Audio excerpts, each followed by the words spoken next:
นี่สบายดี เป็นได้เมื่อยบ่เฮ้ยมาเฝ้าแม่เมื่อยบ่บ่เมื่อยเนาะเบื้องหน้าคืออยากคล้ายๆคือคิดฮอดผู้บ่าวแล้วนี่แหละ แม่นบ่เย็นเบิ่งข้างหลังมาไปเดี๋ยวมาเบิ่งมันก็ยังคดอยู่แต่ว่ามันก็ใครหลายเนาะคือยุบลงนิดนึงเดี๋ยวแวะเยี่ยมน้องที่จักหน่อยนึงแล้วตัดเลยตัด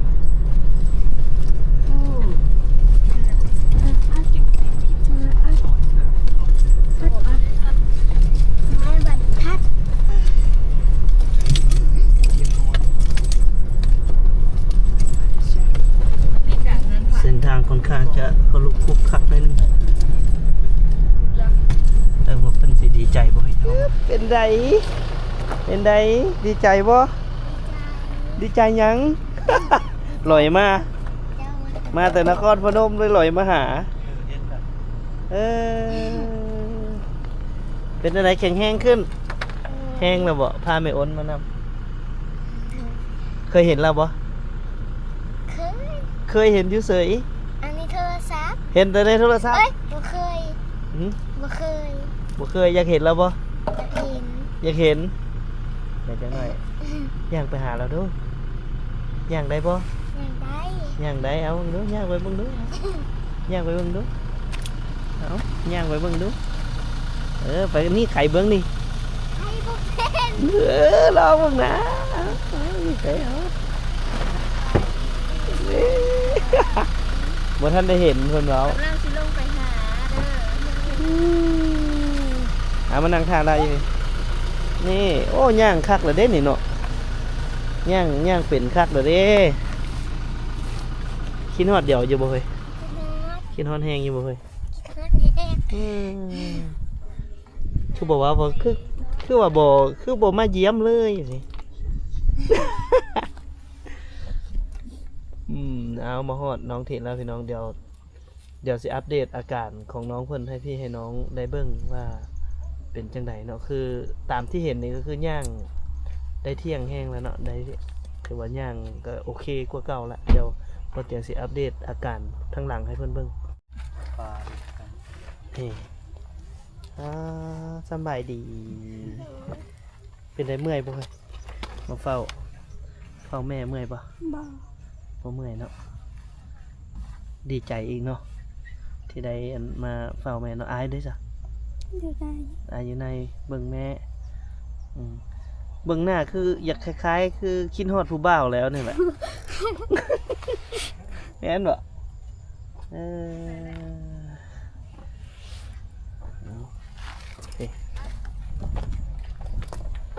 เอาอีหยังเด้มาตอนนี่อันนี้ป่าอยู่บ้านเราบ่มีมื้อวานนี่มันลมเด้แล้วออกมาแต่เช้าเอาแล้วป่าบ่มีซื้อมาตอนเด้อนี่เด้อซื้ออยู่ท่าแขกนี่ซื้อมาตอนลูกเข้าใจขนมน้ำไข่หลายแล้วติไข่หลายแล้วยังได้ไปเป็นนะคือบ่ลงคลิปเลยว่ะบอกให้ไปหาไปลิ้นน้ำลูกสาวในดูว่าบ่เห็นกดจนมือเป็นไฟว่าฉันได้ก็บ่เห็นคลิปน้องที่ กินฮอดน้องที่มาเดี๋ยวบ่เต็มคำอัปเดตอาการของน้องเพิ่นให้เบิ่งเนาะว่าทางหลังเพิ่นเป็นอะไรแล้วเข้ามาเบิ่งติดกันเบิ่งดูยืนเบิ่งข้างหลังมาไปเดี๋ยวมาเบิ่งมันก็ยังคดอยู่แต่ว่ามันก็ใครหลายเนาะคือยุบลงหน่อยนึงบ่เบิ่งบนนี้ยุบเนาะจะเก่ามาแบบพีเรืออยู่ได้กล้องแบบออกมาอันนี้เลยแม่นบ่แต่ก่อนถ้าว่ามันเป็นมีกระดูกนี่เด้อ1ข้อ2ข้อ3ข้อ4ข้อเนาะคันว่านับแต่ข้อ1ข้อ2ข้อ3ข้อ4ข้อ5ข้อเกตนี่ล่ะ4-5 ข้อนี่แหละที่ว่ายังดุงมันกล้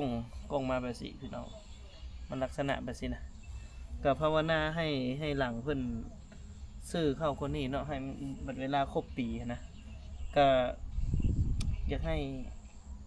บ่อยากให้ได้ผ้าแหละแต่ว่าก็ถ้าเบิ่งละเดือน4นี้เมื่อใดก็ได้เอาไปให้เพิ่นปวด ปวดคืนเนาะ ก็ขอความกรุณาความเมตตานำท่านผู้ชมทุกท่านนั่นแหละเนาะที่ติดตามตั้งแต่พาน้องไปปิ้นปัวรักษาก็มาฮอดนี้ก็ดีขึ้นสำนี้ก็ย้อนบุญคุณของ FC เบิร์ดทุกท่านที่เอ็นดูน้องที่เนาะอันนี้ก็ต้องขอขอบใจแล้วก็ขอฝากความหวังนำสังคมอีกครั้งหนึ่งในเดือน4เนาะลุงเนาะขอฝากความหวังนำท่านผู้ชมเพื่อจะได้ขอค่าใช้จ่ายในการขึ้นไปหาแพทย์หาหมออยู่ที่นครหลวงเวียงจันทร์ขึ้นอีกในเดือน4นี้เนาะอันนี้ก็บ่เตียงก็วิงวอนขอฝากนำเนาะใครแน่หนูเนาะอันนี้ก็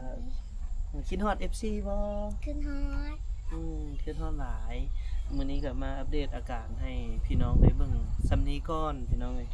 เดี๋ยวบ่เตียงยังมีหลายๆสิ่งหลายๆอย่างที่จะถามน้องแต่ก็จะบ่ได้อยู่ใน EP นี้ซะเนาะเพราะว่ามันสิยาวเกินไปเนาะให้ฮู้ไปแต่ละสิ่งแต่ละอย่างเท่านั้นเนาะแล่นเตะบาสได้ครับยังบ่ได้เนาะได้เอามาอยู่บ่ปืนเขียนอันแต้มไม่ได้เอามาเลย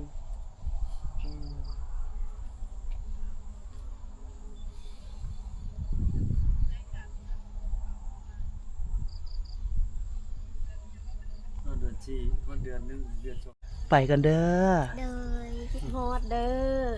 แพงเด้อ คันว่าดีแล้วหันอย่าให้กินฮอดพ่อเด้อไปนอนอยู่พุ้นคืน1และห้ามกินฮอดพ่อเคนเด้อคืน1ไปนอนคืนเดียวโอเคบ๊ายบายไปบัดนี้เดี๋ยวเฮาออกก่อนเมื่อก็ได้เคนเด้อดีเศร้าไว้ๆแม่เพิ่นก็ดีขึ้นหลายแล้วพี่น้องติงหัวเข้าได้เบิดละดีหลายตะกี้ละติงบ่ได้ติงบ่ได้เลยมาเฮานี่แหละขยับแข้งขาได้บ่ละก็ใครได้สนเนาะไปกำลังใจเนาะเท่าไหร่เอาเบิ่งดูปกติ800,000อันนี้1,200,000แล้ว1,200,000 กีบ1,200,000 กีบจากบาทเดี๋ยวสรุปให้ฟังมันสิโ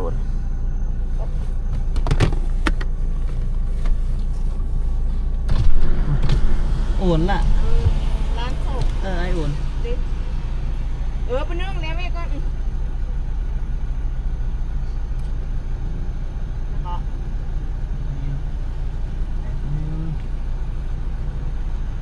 ร้าน200,000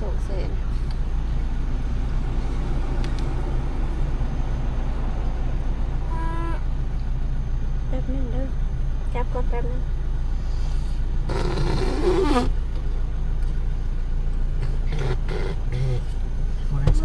สแกนได้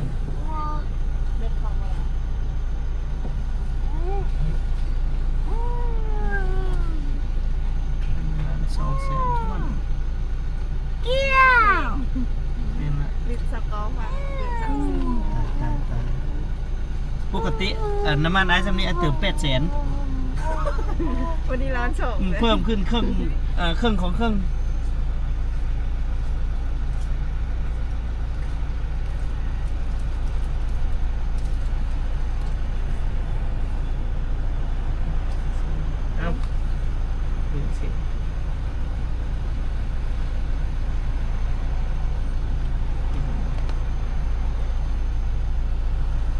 สแกนไหมก็เป็นอย่างซิ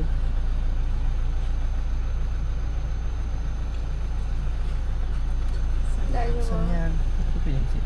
สัญญาณก็เอาละอะไรบ้างกรุณาเชื่อมต่อลงก่อน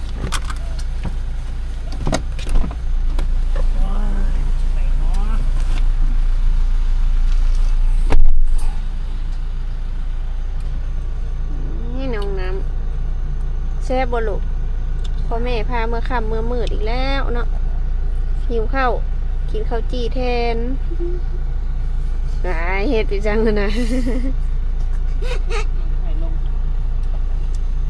ลงมา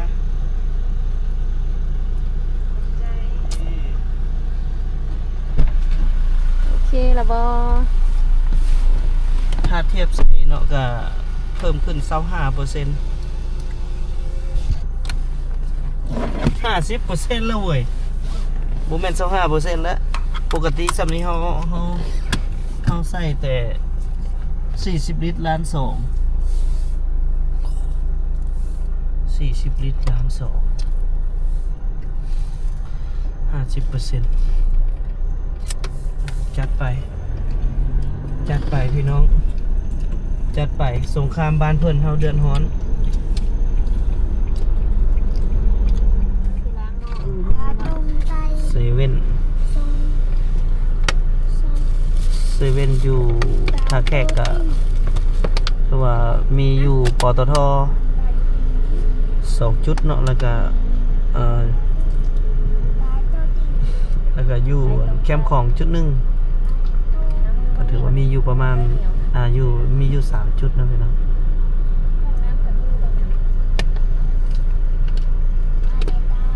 ไอ้น้ำบ่ปวดบ่เหี่ยว โอ้โหขวัญใจรถแต่งมันว่าเอารถแต่งมาถ่ายรีวิวเดี๋ยว ปวดบ่เหี่ยวปวด มาแค่เกือบละ ไอ้หนุ่มรถแต่งนั่นไหนเอาแนวใดกับโบคักแนวใดกับโบแน่สุดยอดเอารถแต่งเอาโอ้เอาเฮ็ดไปเอาเฮ็ดคำมืดเลยพี่น้องเอ้ยแต่เฮา19:30หาก็ออกจากท่าแขกยังสิไปแวะน้องจอยอีกแล้วก็เพื่อสิเมื่อเฮือนอีกโอ้โห บ่ได้เมื่อเว้นน้ำหมูจะเทื่อดอกมันไป คันได้มาท่าแขกแล้วโมเมนต์ธรรมดา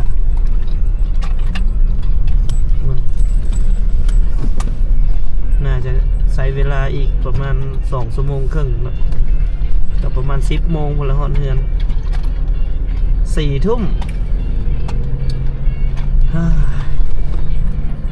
น้ำมันกากแพงทางการยากสุดยอดบ่ต้องไปใส่ละพี่น้องงวดนี้อยู่แต่บ้านละถึกใจเมียขนาดเลยงวดนี้เนี่ย ถึกใจเมีย บ่ได้ไปทางใด ผัวนี่ตีคันบ่ได้ไปแล้วมันสิบ่ลงแดง เอ้ยแผนว่าสิไปสวรรค์เขตไปภาคเหนืออาจจะงดละเพราะว่ารถใหญ่น่าจะบ่รอดแล้วพี่น้องเอ้ยน้ำมันแพงโพดน่าจะบ่ได้ไปละสิถ่ายคลิปแถวไกลๆบ้านให้พี่น้องเบิ่งเด้ออย่าปะอย่าทิ่มเด้อพี่น้องเอ้ยจังใดก็ให้เบิ่งให้แยงกันเด้อ